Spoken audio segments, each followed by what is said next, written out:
Hi everyone, we are Flemington Group 2, and we're excited to present our strategy proposal focused on managing and growing ventures here in Flemington Borough.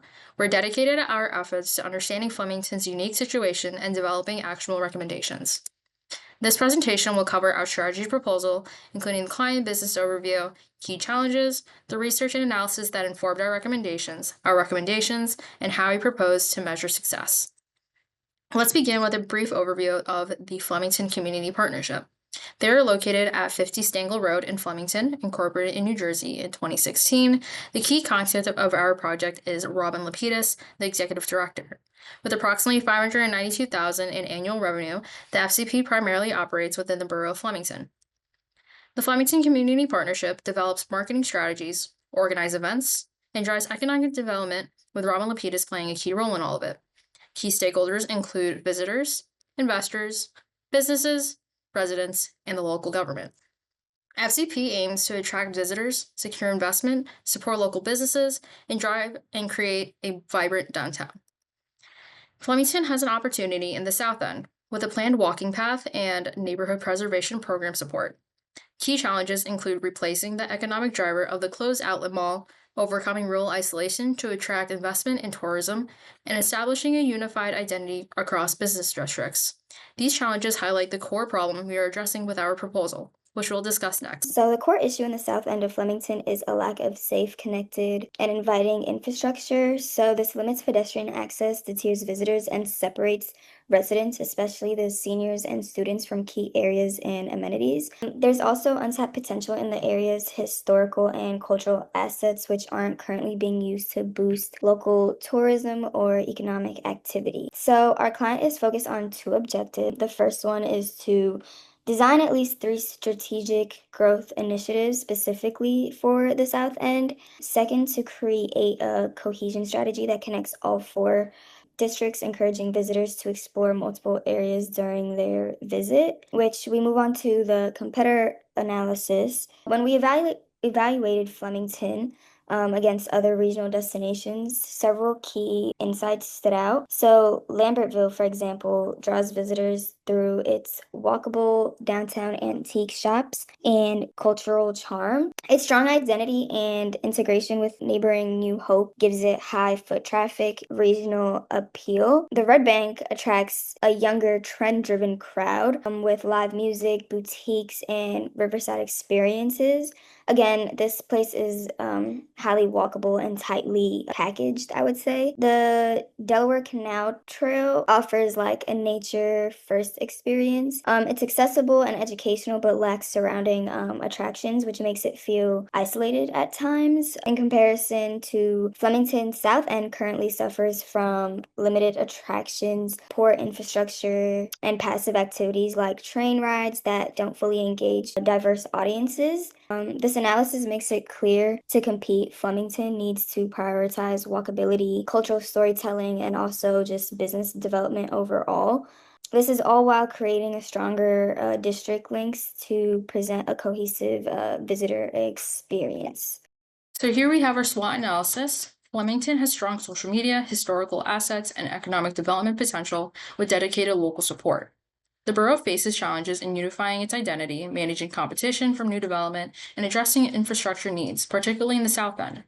There are opportunities to use local resources and new development to improve connectivity and create engaging experiences, especially in the South End as well. Flemington is vulnerable to competition, funding issues, and potential delays in development projects. Going to our pest analysis, Flemington has a strong BID, but a complex political structure with regulatory and funding challenges. The borough needs new economic strategies after the outlet mall closure and can benefit from nearby wealth and unique local attractions. Engaging young people, promoting history, building community, and improving connectivity are key social factors.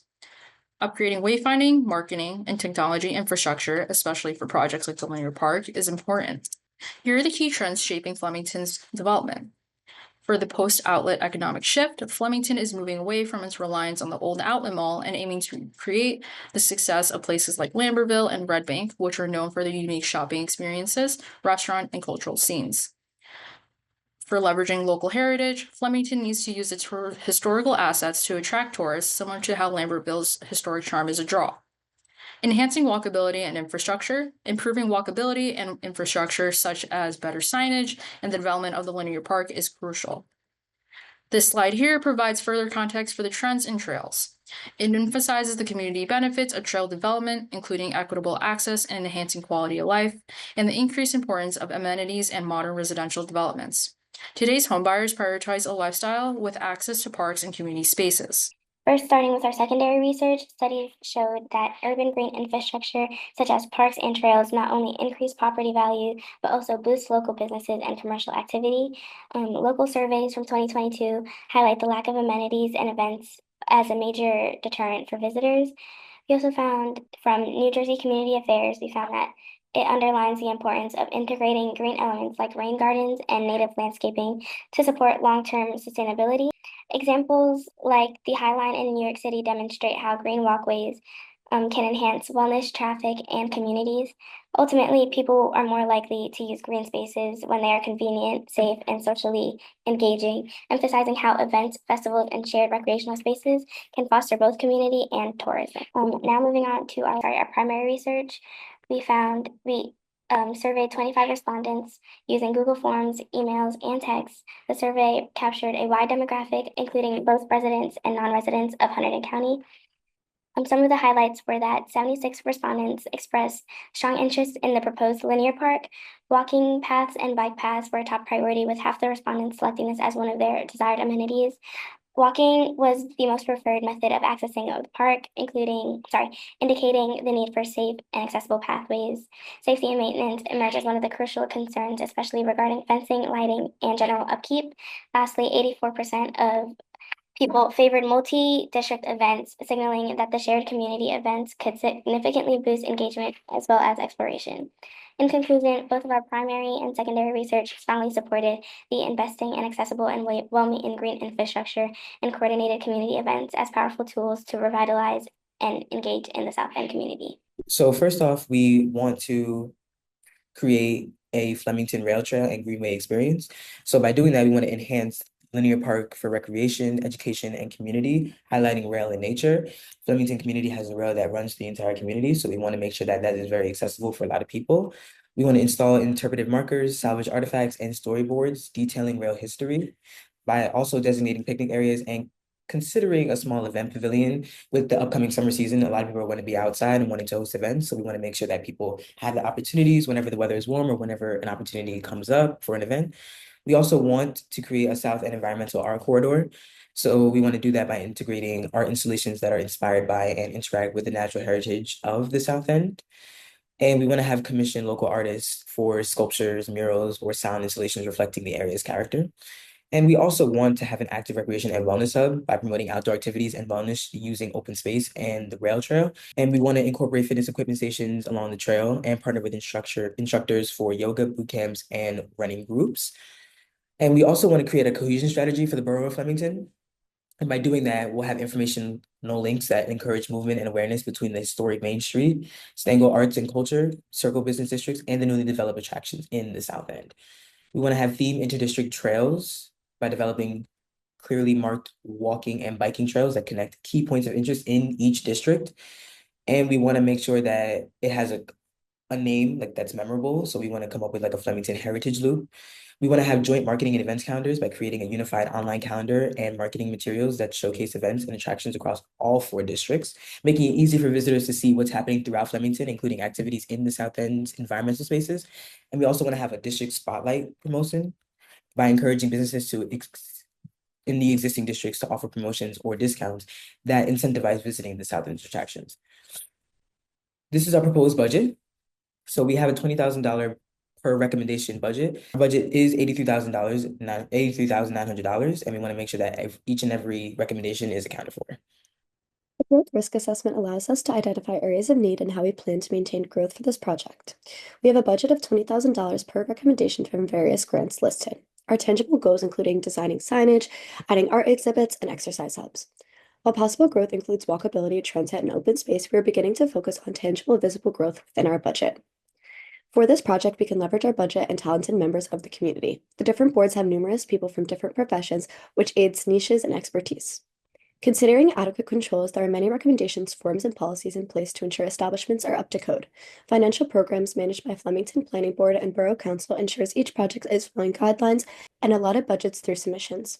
The FCP outsources marketing and PR, which manages additional outreach and promotional materials. The Flemington Linear Park aims to preserve local history and culture while introducing exhibits approved by experts in the arts and heritage industry. Visitor safety, accessibility, and respect of the Flemington 4 districts is prioritized through clear signage, trail protocols, and encouraging exploration. Infrastructure projects will rely on supply chain advisors to manage risks like resource availability and extended timelines. No direct revenue from the park. Funding will come from grants and community partnerships, while local businesses and events will help drive economic activity and ensure long-term sustainability. For unforeseen emergencies, we're proposing a contingency fund between 5 to 10% of sub-project budgets for additional needs. Through planning of the Flemington Linear Park includes applying for grants, forming business partnerships, and using ongoing feedback surveys to refine offerings based on visitor experiences.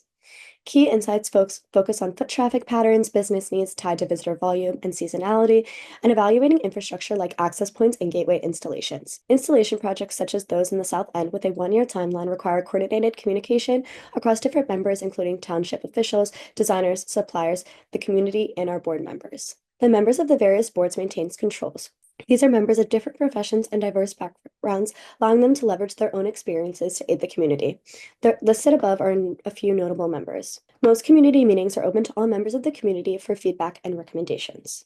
So the first issue that can go wrong is failure to attract to a target demographic. Our target goal is to attract a young adult, so if the marketing efforts and the atmosphere created in Flemington doesn't appeal to this demographic, then this can impact the success of it. The second one would be regulatory and permitting obstacles. Navigating local regulations and permitting processes for new developments or businesses across Flemington could prove to be complex and time-consuming and potentially slow down the progress of the development. The third one would be lack of community and engagement and buy-in, and the need for increased community engagement. And if revitalization efforts, especially those that target the specific demographics that we want or changing the borough's image, don't resonate with the residents, then we could face limited success. And the fourth one would be grant funding delays and shortfalls. If we have complications in the grant applications, this could significantly hinder our plans for development, like the linear park and signage. So our strategy includes 5 steps. So step 1 is being plan the initial and future scope. We'll consult with residents, businesses, and local leaders to finalize project designs and goals. Step 2 is going to be allocating our $20,000 budget for impactful first phase projects while also applying for more funding for the future. Step 3 is going to be market initial success vision, and so it's going to pretty much generate community excitement and momentum as well. Step 4 is going to be pilot smaller versions of each idea to test the feasibility and improve our implementation plan. And then lastly, step 5 is going to be evaluate the plan for scalability. So pretty much tracking the performance and then developing a long-term maintenance plan. So this is the proposed schedule, and this chart provides a visual timeline for the project that outlines key tasks and their durations, and it shows the project's workflow from the start of the planning to the evaluation, the scalability, and it ensures a structured approach to the project's execution. And each color represents a different aspect from our proposed next steps slide. And those steps include increases in walking and biking activity, local business growth, resident satisfaction, cross-district visitation, and overall awareness of Flemington's diverse districts. We're also planning on bringing in a community development intern. So this role pretty much supports our event planning, the outreach, the marketing, and project tracking. And so this intern will be very essential in helping implement and monitor these initiatives pretty much. The intern and what their role, what they'll do and why they should intern, but that's also teaching them how they should apply. Thank you so much.